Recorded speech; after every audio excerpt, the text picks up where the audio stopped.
बिस्मिल्लाहिर्रहमानिर्रहीम। अस्सलाम वालेकुम स्टूडेंट्स। तो नेटवर्क थ्योरम पढ़ने से पहले हम कुछ चीज़ों पे बात करेंगे जिसमें सीरीज़ और पैरेलल कम्बिनेशन होंगे रजिस्टर के, और इनको हम सॉल्व करके इनकी इक्विवेलेंट रेजिस्टेंस फाइंड करेंगे कि कितनी होती है किसी भी सर्किट में। अगर हमारे पास बहुत सारे रजिस्टर लगे हों तो उस सर्किट की टोटल कंबाइन जो रेजिस्टेंस है वो कितनी होगी।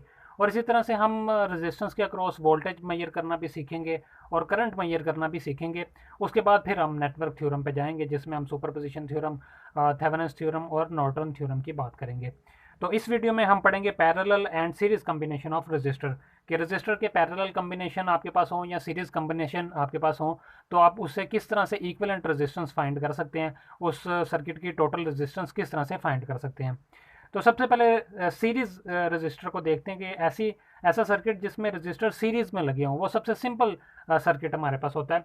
तो यहाँ पे मैं अगर देखूँ इस सर्किट को, अगर मैं सबसे पहले सॉल्व करूँ तो इसमें मेरे पास दो रजिस्टर लगे हुए हैं, R1 और R2। और ये दो रजिस्टर लगे हुए हैं पॉइंट ए और बी के दरमियान में, ठीक है। ये इतना पार्ट किसी भी सर्किट का पार्ट हो सकता है, किसी सर्किट के साथ कनेक्टेड हो सकता है, जिसमें मैंने ए और बी पॉइंट लिए हुए हैं। तो ए बी पॉइंट के साथ मैंने मान लिया कि मेरे पास दो रजिस्टर लगे हुए हैं और ये सीरीज़ में है। तो सीरीज़ का कैसे पता चलता है कि कौन से कंपोनेंट सीरीज़ में है? अगर दोनों कंपोनेंट का एक एक एंड आपस में जुड़ा हो और बाकी दोनों एंड वो आपस में एक दूसरे के साथ ना जुड़े हों, तो वो ऐसे जो कॉन्फ़िगरेशन होती है कंपोनेंट्स की, वो कहलाती है सीरीज़ कंपोनेंट, सीरीज़ कम्बिनेशन।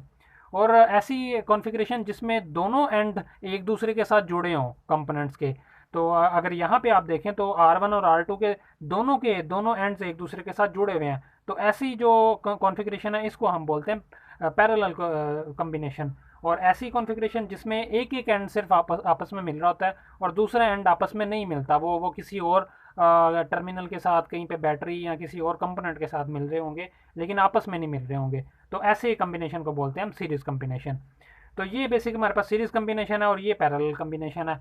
तो सीरीज़ कम्बिनेशन जो हमारे पास है उसकी इक्विवेलेंट रेजिस्टेंस, टोटल रेजिस्टेंस अगर हमने फाइंड करनी है तो वो इस तरह से फाइंड की जाती है कि सीरीज़ में रेजिस्टेंस जो है वो सिंपली ऐड हो जाती हैं। क्योंकि रेजिस्टेंस हम किसको बोलते हैं? रेजिस्टेंस हम बोलते हैं करंट के पाथ में जो रुकावट है उसको। तो जितनी ज़्यादा रेजिस्टेंस होगी पाथ के अंदर, यहाँ से करंट अगर मेरे पास आ रहा है और वो इस पाथ से होके जा रहा है, तो इस पाथ में जितनी ज़्यादा रेजिस्टेंस होगी, जितने ज़्यादा रजिस्टर लगे होंगे उतनी ज़्यादा रेजिस्टेंस होगी। तो सिंपली जो सीरीज़ होती है उसके अंदर हम क्या करते हैं, रेजिस्टेंस को ऐड कर देते हैं। सिंपली R1 प्लस R2 ये बराबर हो जाएगी हमारे पास टोटल रेजिस्टेंस के इस सर्किट के।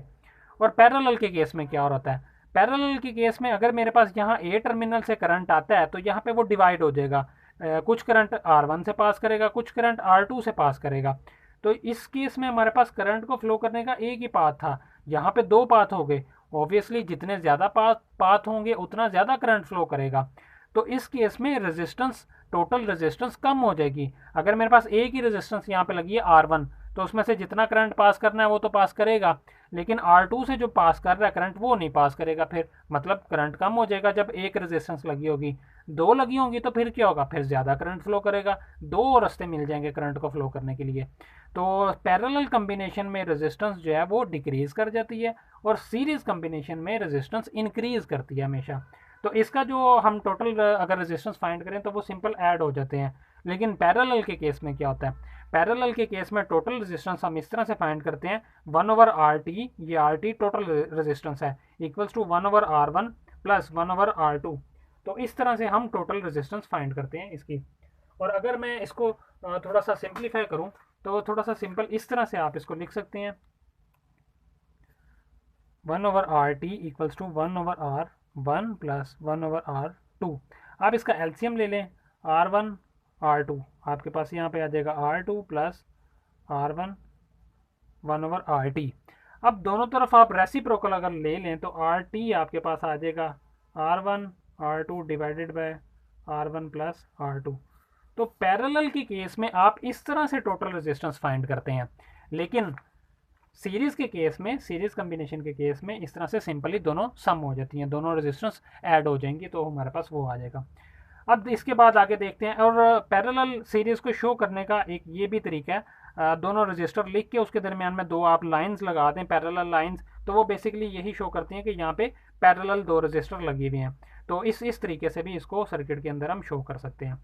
तो ये थे पैरेलल और सीरीज कम्बिनेशन। अब हम एक ऐसा सर्किट देखते हैं जिसमें पैरेलल रजिस्टर भी हों और सीरीज रजिस्टर भी लगे हों। तो ये अगर मैं एक ऐसा सर्किट में इसको देखूं तो यहाँ पे आप देखेंगे कि R1 और R2 मेरे पास ये दोनों पैरेलल में लगे हैं, दोनों के एक एक एंड आपस में दोनों एंड एक दूसरे के साथ मिल रहे हैं। लेकिन यहाँ पे अगर मैं देखूं R3 और R4 तो ये दोनों आपस में सीरीज में है, ठीक है। R1 R2 आपस में पैरेलल में है, R3 और R4 आपस में सीरीज में है, लेकिन R1 R2 और सम ऑफ R3 R4 ये तीनों भी आपस में पैरेलल है। अगर मैं इन इन दोनों को सॉल्व करूं, इन दोनों की टोटल कंबाइंड रेजिस्टेंस फाइंड करूं, तो वो मेरे पास क्या आ जाएगी, इन दोनों की टोटल आर टी मेरे पास आ जाएगा R3 प्लस R4। इन दोनों को उतार के मैं इसके बराबर की रेजिस्टेंस यहाँ पे लगा सकता हूँ, ठीक है। जो इसका टोटल जो सम आएगा मेरे पास, जो उसके बराबर जो रेजिस्टेंस मेरे पास होगी उतनी रेजिस्टेंस की वैल्यू का रजिस्टर मैं यहाँ पे लगा सकता हूँ। तो वो रजिस्टर RT जो है वो जब यहाँ पे लगेगा तो ये तीनों पैरेलल हो जाएंगे आपस में।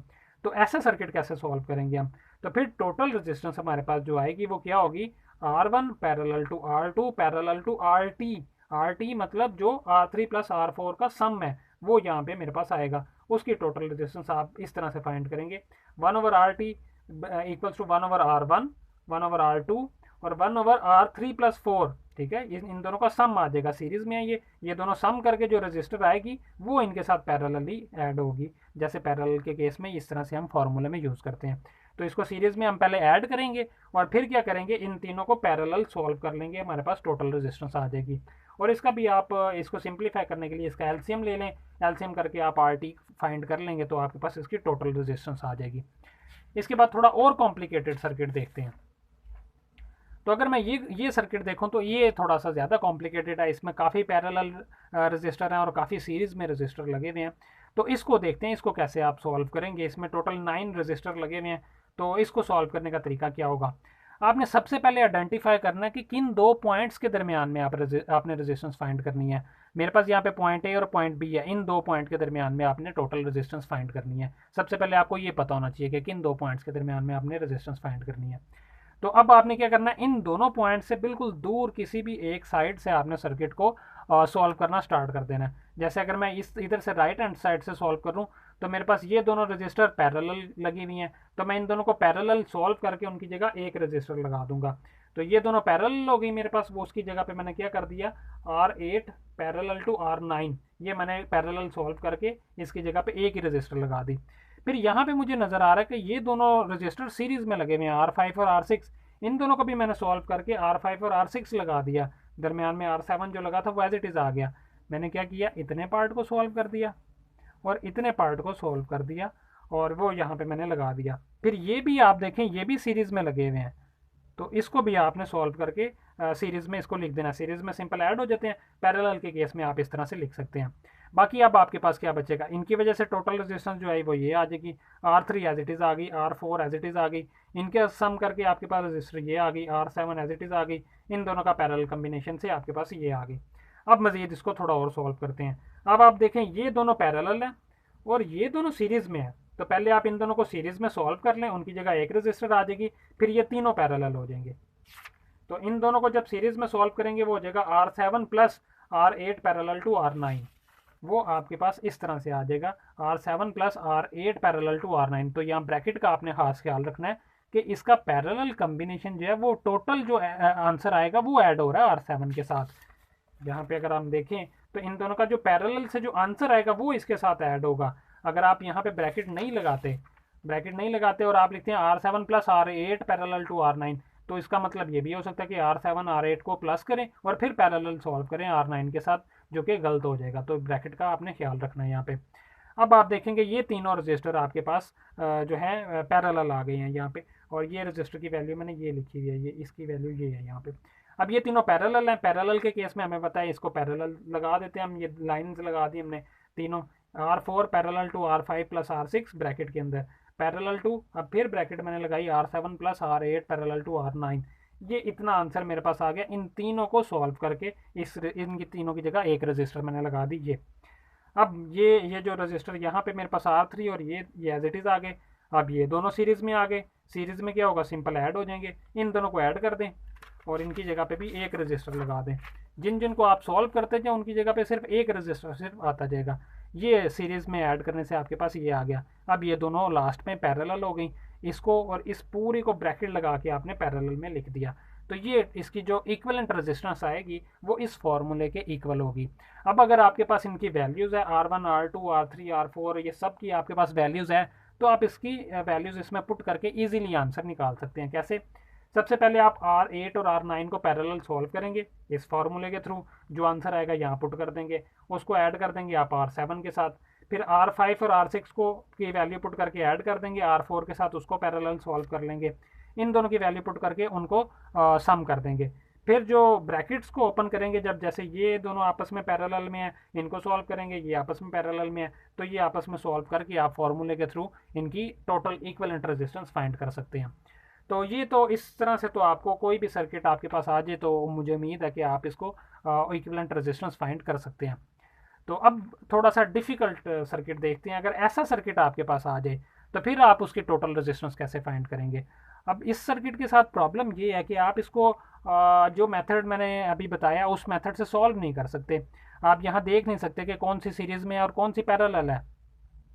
अगर मैं इन दो रजिस्टर ए बी पॉइंट के दरमियान में अगर मैं रजिस्टर फाइंड करना चाहूँ तो मैं R2 और R5 को देखूंगा, ये सीरीज़ में है, लेकिन इन दोनों को मैं डायरेक्ट ऐड नहीं कर सकता क्योंकि इनके दरमियान में तो R3 लगी हुई है। तो पहले तक तो जो हम ऐड करते थे आपस में, उनके दरमियान में कोई और रजिस्टर नहीं लगे होता था। यहाँ पे ये तीनों पैरेलल हैं, सिंपल ही लग रहा है। मैं इन दोनों को सीरीज़ में ऐड नहीं कर सकता क्योंकि यहाँ पे ये दो रजिस्टर और लगे हुए हैं। अभी पहले पहले मैं इनको सॉल्व करूँगा, फिर मैं इसके साथ ऐड कर सकता हूँ, क्योंकि ये रजिस्टर सिर्फ इसके साथ नहीं लगा इस टाइम पे, ये इन दोनों के साथ लगा हुआ है। तो इसका जो कंबाइन जो जिनके साथ ये लगा हुआ है, पहले उनको आप सॉल्व करेंगे, फिर इसके साथ आप R3 को सॉल्व कर सकते हैं। तो इसी तरह से यहाँ पे R2 R5 जो है ये R3 के साथ भी लगा हुआ है, और R3 R2 के साथ आप सॉल्व नहीं कर सकते क्योंकि ये R1 के साथ लगा हुआ है। तो ऐसे सर्किट को कैसे सॉल्व करते हैं इसको हम नेक्स्ट लेक्चर में देखेंगे इंशाल्लाह।